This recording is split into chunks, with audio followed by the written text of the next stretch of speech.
And we welcome you back. Tonight, Muslims in Los Angeles are furious. It's about a new police plan to try and map their neighborhoods. There are about 500,000 Muslims living in the greater Los Angeles area. LA police say the idea is to identify extremist groups or possible terrorist cells. But opponents say this is profiling. Some even compare it to how the Nazis identified Jews during the Holocaust. Joining me now is Hussam Ayloush. He leads the LA chapter of the Council on American Islamic Relations.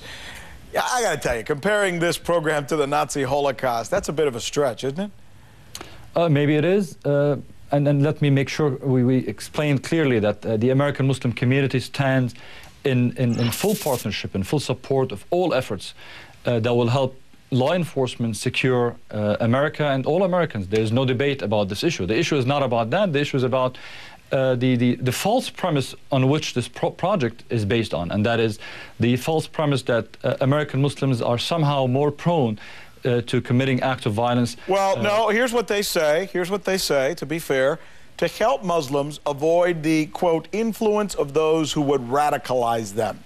That's the reason they say they are mapping out your community to know who's there. Do you buy that? I don't buy that, because this is not the job of law enforcement to define who is a moderate and who is not a moderate, which school of thought you follow and which not. This infringes on free speech and free practice of religion. What happens is LAPD is saying now, basically, that they would be monitoring and surveilling certain communities, and in this case, the Muslim community, not based on specific suspicious criminal activities, but rather on religious affiliation and political views. Wait a minute, but we're talking about mapping. We're not talking about any, I mean, here's where I have a problem with this. They want to map the community from a demographic standpoint, find out who's there, where they live. I mean, that's all. They're not individually going after any one person. And they're not using SWAT teams to go in there. I mean, they're standing back. So, you know, it doesn't seem that intrusive. Have you read the testimony at the hearing, at the congressional hearing? You tell me. What did you see that frightens you? Well, in the testimony at the congressional hearing, it was made very clear it's beyond counting number of mosques and how many Muslims live there. It was also about which websites they visit and which countries of origin they come from. Are these unstable countries that make them more prone to committing violence? Are they which schools of thought they believe in, whether it's Salafi or other schools of thought? I guess to a certain extent, though, do you sometimes think you're just a little overly sensitive when it comes to this? Because, I mean, after all, look, let's be honest about this. In the past 6 years, there have been cells, radicalized cells of Muslims in the United States from coast to coast.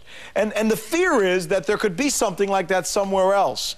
Are you sensitive to the need to make sure that those guys are found if they're out there?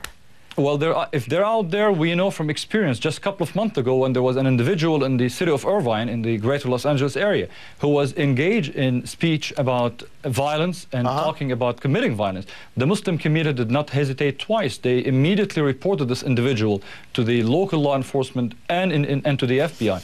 There is no doubt about the loyalty of American Muslims. They stand with all fellow Americans when it comes to facing terrorism. What we do not accept is to be treated as second-class citizens. We get it. Listen, I understand it, and I'm sure you're a fine citizen and a good American. And I think in the end, it's all about finding a way to protect ourselves while also respecting you and your rights. And that's, I guess, what we're all in this for. Hussam, I should say, pardon me. Thanks so much for being with us, and we'll keep tabs on this for you. Thank you for having me.